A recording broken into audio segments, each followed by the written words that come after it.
Okay, looks like we're live. What's up, everybody? Mike here for day 4 of my 100 Days of Making Comics. Specifically, I am working on my comic Sisyphine Complex. Roughly, I guess superficially, about a badass, sexy chick with lots of guns.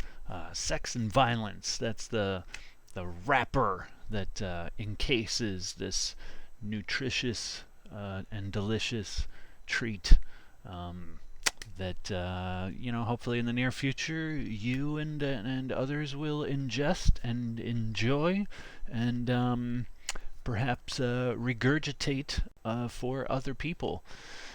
When I put it that way, it sounds awful. What's up, everybody? I have had a very sleepy day, but a very productive and wonderful day working on my comic. Holy crap. It was sort of unexpected that I was going to work so much on it and do so much writing. So, quick little recap here of the situation I'm in. So, I've mentioned this before, so you'll have to excuse me if I'm being a little bit too repetitive, but my wife and I moved. It was a big upheaval of our lives a few months ago now, much earlier in the summer. And we had to move like all of a sudden, drop everything and move. And so for a very long time now, an extended period of time, I have not had the time, like or the accessibility to my stuff, my computer, or just peace and quiet in general, to sit and write and work on my comic. So there was a good 2 to 3 months where I was writing things on the go, and that mostly meant doing dictations on my phone. And I'm a big fan of doing that because I could do this anywhere. I could drive and write at the same time. All I got to do is click one button while I'm at a stoplight to start recording, stick it on my dash, and I can get work done. The problem is I have to listen to that later and transcribe it. In some cases. In most cases, I at least have to listen to it and get it down. And so the way that I do that is I have, I'll kind of walk you through a little bit of my process. I'm not going to show you this stuff on screen because I don't want to give away all of this stuff. But I have a notebook, which is essentially, right now, I think it's at 43 pages of just notes, not including these notes here, which is a physical notebook, which I take notes in here, and then as I get them typed in, I rip them out. So currently there's only 3 pages, and this is for a very important arc involving the first book. So for one of the shorts, and actually this is the end of the first book in here. So this is the last issue, and details about how the events of this last issue come up in about the midway point of the second book. Major spoilers here, huge events, very cool stuff. I haven't had a chance to type those up yet. But anyway, so 43 pages here. 3 pages from that book, not a big deal. That's going to amount to maybe 1 page typed. And then several more pages to go for transcribing my, I was going to call them diatribes. They pretty much are, right? Dictations. There we go. Anyway, so that's catching you up on some of the stuff that I have to do is in terms of my writing and organizing my writing for this book. In the process, though, I'm trying not to bog myself down with like administrative stuff like that. If I can recall enough about what it was that I was trying to say in these transcriptions, I just take it as inspiration, sit down and start writing, actually writing, like plotting out a scene kind of writing, which is what I did today. And oh boy, this is, man, I haven't even talked about the other characters yet. But so let me introduce you to some characters.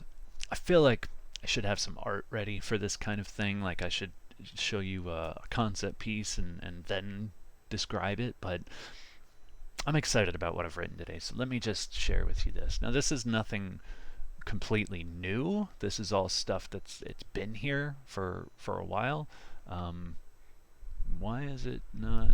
Oh, because I was working like that. That makes sense. Um, Pull this down and go over here. Okay. These characters have been here for a while.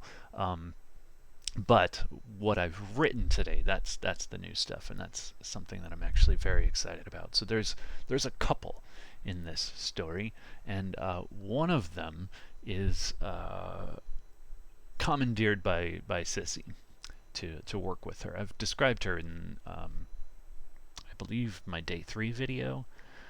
No, it was huge spoilers in the extras videos. So it's either 3.1, point 2, or point 3. One of those. I took a break from drawing and spilled the beans on a big chunk of the story for issue number 0, and that's where I started talking about this character, Otto. Otto, similar to Sissy, is gets her name from another character in Greek mythology called Autolycus. And now Autolycus just so happened to have a run-in with Sisyphus. Um, Mind you, these are springboards. The story itself is not just like what was that? There was a movie in the 90s where they did like a retelling of Romeo and Juliet with Leonardo DiCaprio and John Leguizamo was in it. This isn't like that. I'm not just like doing a retelling of an old myth. These are little springboards, I'm making little allusions to these things throughout the story to enhance the story, to add perspective and depth to what's happening. So you can get a little bit of foreshadowing or just a little bit of like some flavoring, if you will, from reading it if you're already familiar with this stuff. And if you're not familiar with this stuff, then it doesn't affect you as much, but it again, it adds another layer of depth and character to the story. So anyways, Autolycus, spelled like auto, like an automobile, and then Lycus, or the wolf itself, was a thief who had the power of metamorphosis, able to change the appearance of both the stolen goods and himself. He lived on Mount Parnassus and was well renowned for his cunning and oaths. He was an oath keeper. If he said he was going to do something, he would do it. Autolycus was skilled in the arts of theft and trickery. It was said that he loved to make white of black and black of white, from hornless animal to a horned one. There's some interesting kind of anecdotes about this character. They would literally what he just said. So like he would take a bunch of sheep and turn them into rams, or he would take a bunch of rams and turn them into cows, like stupid things to mess with people. And so his skill was his gift from the gods was essentially that he could not be caught by anyone.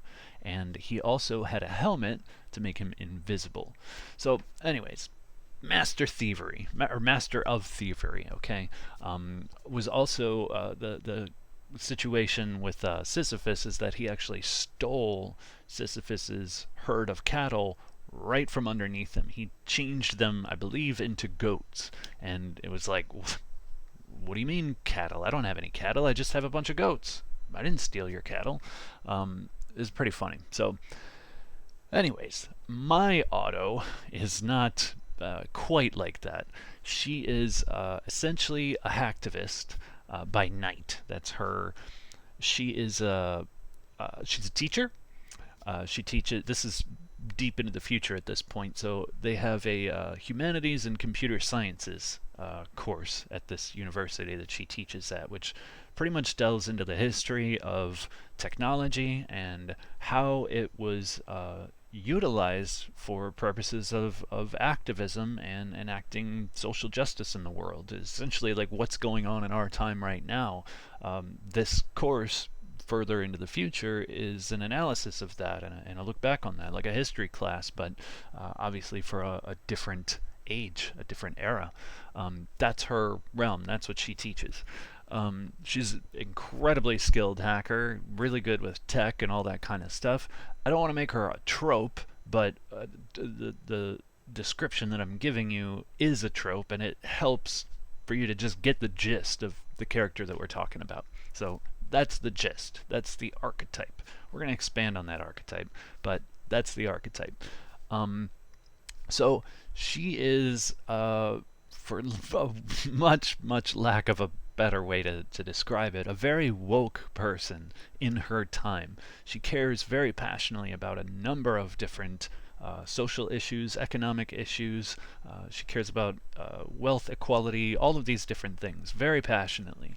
And in her free time, she attends protests and all of these kinds of things. She even, at times, because she is so skilled at what she does, has been tempted to dabble in the illegal area of perhaps hacking various corporations or politicians or whatever to make them pay, to punish them for some injustice that they never were brought to justice for.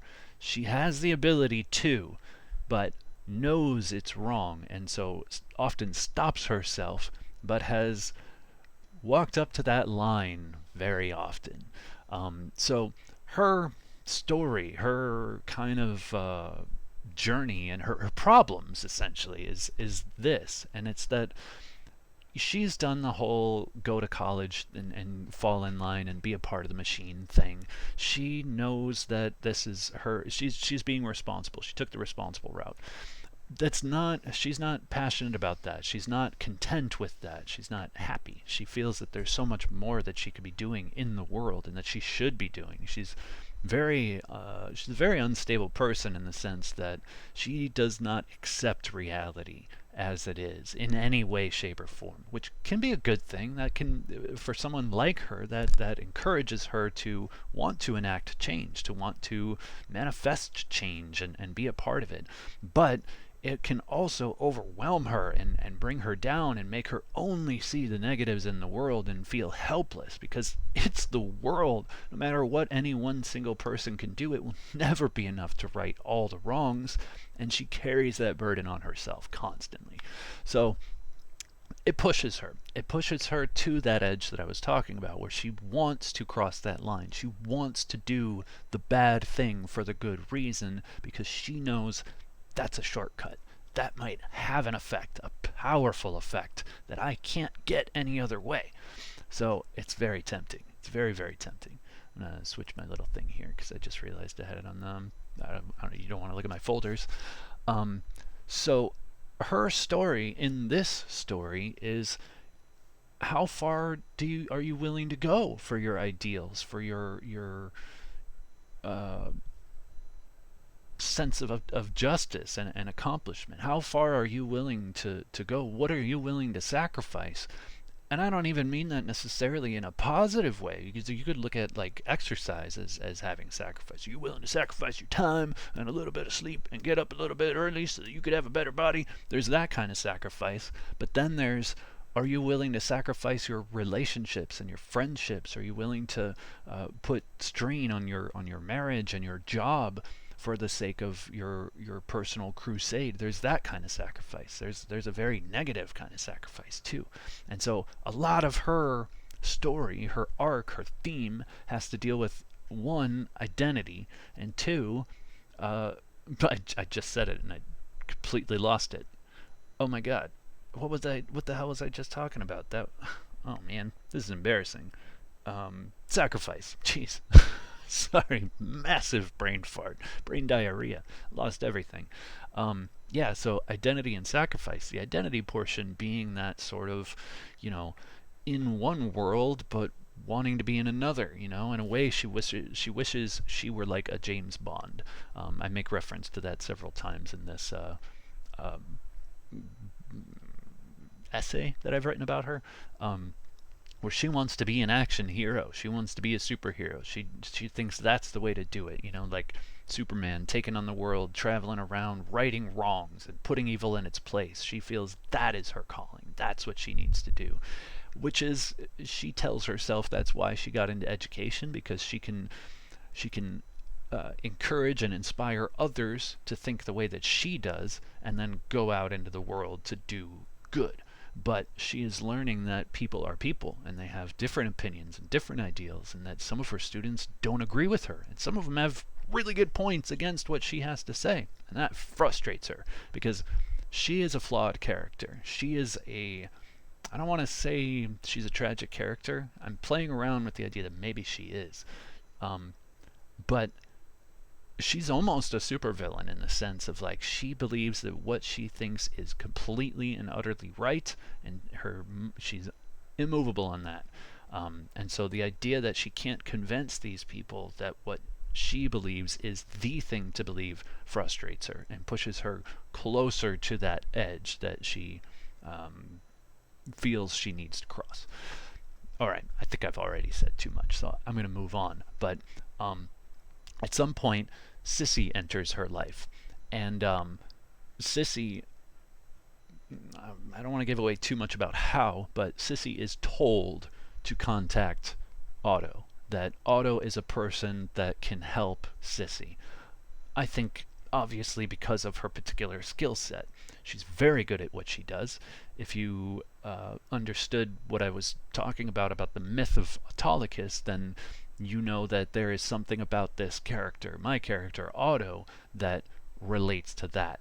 She's so good, she can't be caught. She's so good, she can manipulate things to make it look like it was something else, or that she's someone else. She is a superhero. She has the potential to be one. She really does. It's that line she doesn't want to cross. And it's that whole tension of, will she, won't she? Is she going to cross that line? Obviously, she's going to cross that line. This is a freaking story. If she doesn't cross that line, it's not worth reading. It's not worth experiencing. Yes, she's going to cross that line. But when and how and what does it mean for her afterwards? That's her story in a nutshell. That's what it's all about. And obviously, now knowing her temptations and her desires, enter Sissy, badass super chick that crosses the line constantly without any hesitation. This is her world. She's practically an action hero. She's not bound by any moral code or laws or anything like that. She just goes out and fucking does it.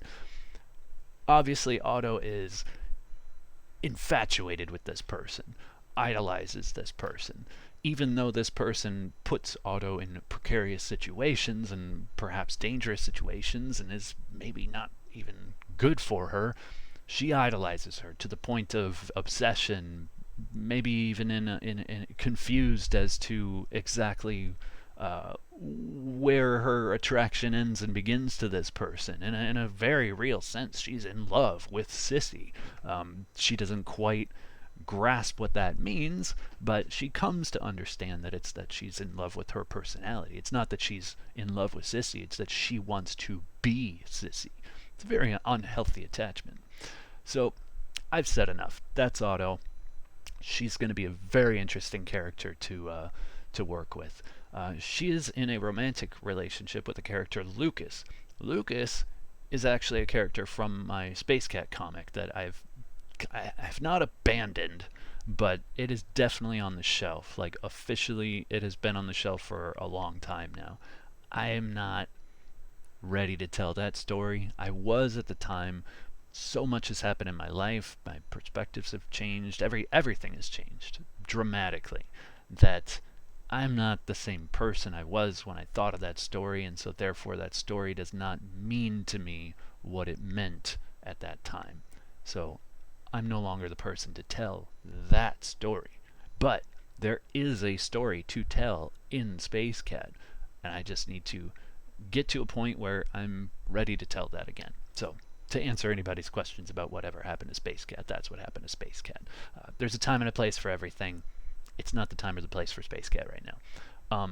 But this character, Lucas, there's a lot of overlap actually in a lot of my stories. I try to make them relate to each other in some way or another. This story right here that I'm telling is actually based on Satellite City, which is the city that Julie Jupiter took place in. And I'm not going to give anything away, but there's some characters that'll make some appearances in this as well. One of which making an appearance from a different story is Lucas. Now, Lucas is Otto's romantic partner, for lack of a better word. They're not married, but they might as well be. They've been together for a very long time. He's also a hacker. I have not developed him quite as well as the other characters, but that's because, in my opinion, he is a sub character in this story. He's more meant to complement Otto's story than he is to have his own. He's gonna have his own. It's just a smaller one. I've yet to really fully flesh him out and figure out certain elements of him. But um, I'll tell you a little bit about him, though. This is what I have about him. So, Lucas is a hacker as well, okay, but in a different way. He does it for the lulz because he can, and it's fun. And he thinks it's cool to just fuck with people sometimes to keep them on their toes. These different companies and organizations, he just wants to remind them that there are people out there who disagree with them. That's it.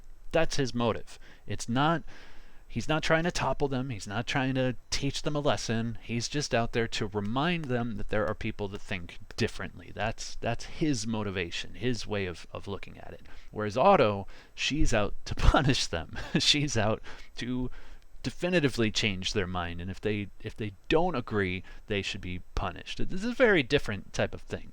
Lucas is more chill. He's more laid back. I just need to let them know that I think fuck you, and I'm good, and I can go back to my life, have my coffee, and enjoy my time on this planet. I don't need to be the savior of everybody. He's very different than Otto. Leads a much less stressful life. I imagine his shoulders are not as tense as Otto's on a regular basis. So he's not trying to actively take on these companies or take them down. It's not his goal. He doesn't feel like it's his place to dole out punishment in the world. He is also kept in the dark about Otto's dealings with Sissy, so much to the point where he begins to get suspicious, even jealous. He thinks that Otto is cheating on him with Sissy, that it's that kind of a relationship. Eventually, he does catch Otto and Sissy together and assumes the worst. However, it's not what it looks like.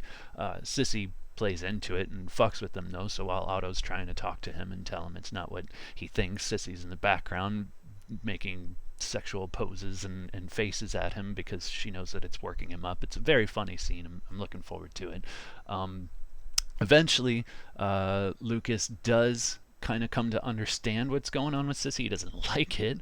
She is essentially a known terrorist at this point in the story. She is up to no good. Imagine if you've ever seen like Mission Impossible or James Bond or whatever, and suddenly you discovered that X, Y, and Z that happened in the world was the fault of some person that you know.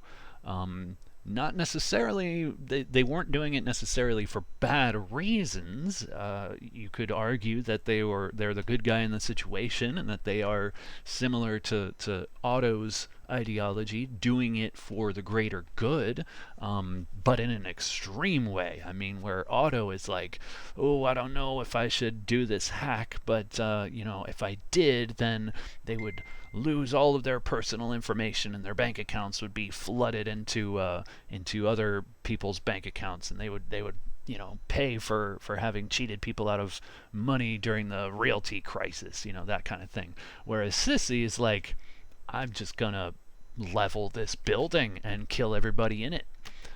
Very different approach to solve the same problem, or to dole out punishment for the same problem. So Lucas understands that Otto is wrapped up and involved with Sissy, hates the idea, but now he kind of can't like call the police or inform somebody about Sissy because he doesn't know how tied up Otto is with this whole situation. How deep did she get herself into this? If I rat on Sissy, is it going to get back to Otto? And so he's kind of stuck trying to coax Otto out of this toxic, unhealthy relationship with this weird, sexy spy, super action espionage lady that has just forced herself into their life.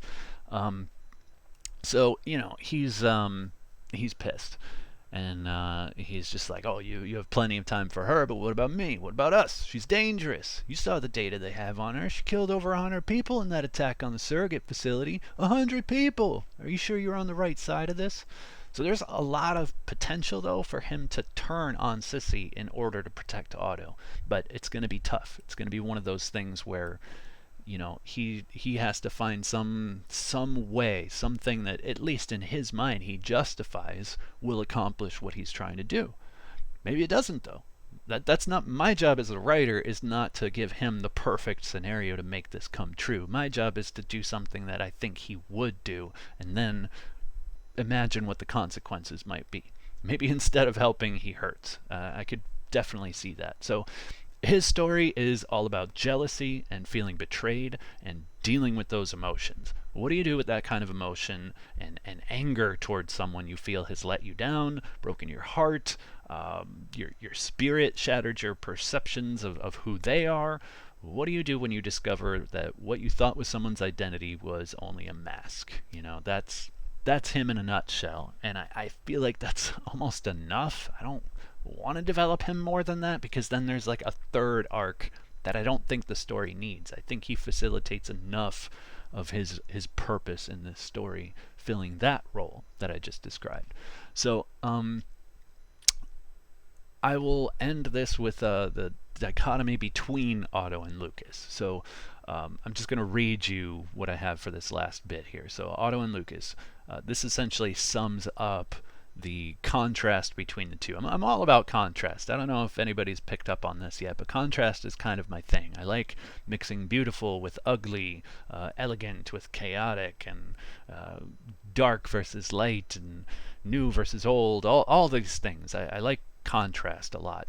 So anyways, this is the contrast in the relationship between Otto and Lucas, and kind of it's the truth. It explains the truth of everything here. So Otto's in a relationship with Lucas, but clearly she's willing to deceive him. Obviously, she kept Sissy from him the entire time because she knew that Sissy was a guilty pleasure, and that dealing with her in any way, shape, or form was a bad idea, and that Lucas would be completely against it and try to stop her. So she just didn't tell him.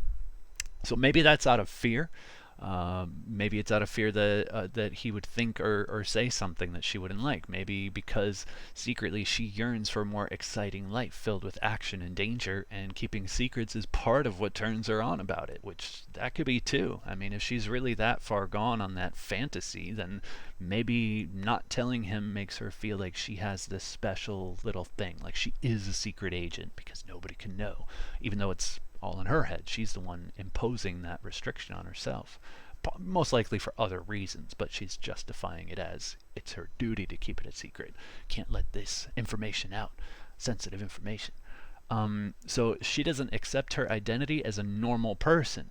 She is compelled to throw herself into dangerous situations because she thinks that's what she needs to confirm her identity. So it puts a new spin on the whole going to the protests and getting into fights with people and pushing that line, oh, I could get caught for doing this. I could get in trouble for doing this. It's maybe not even about what she's doing it for. It's about the danger high. It's about, this is what a secret agent would do. This is what a super extraordinary person would do. So Lucas feels differently about it. He thinks she's reckless and that she puts other people in her life at a distance to chase a delusional dream of being some extraordinary, unreal person, like a James Bond, something from the movies, something beyond human. He thinks that she is too arrogant to accept that she is just a normal person like everybody else. Damn. Now, if that's not some relationship drama, I don't know what is. And then on top of that, you toss in some sexy action chick with gunfights and crazy robots and actual conspiracies, and oh man, this comic's gonna be awesome. Alright, that was day 4. That's what I did today. I'm gonna go now because it's my weekend and I really just want to relax, and I think I deserve it. I think I did good today. So on that note, peace. See you tomorrow. Bye.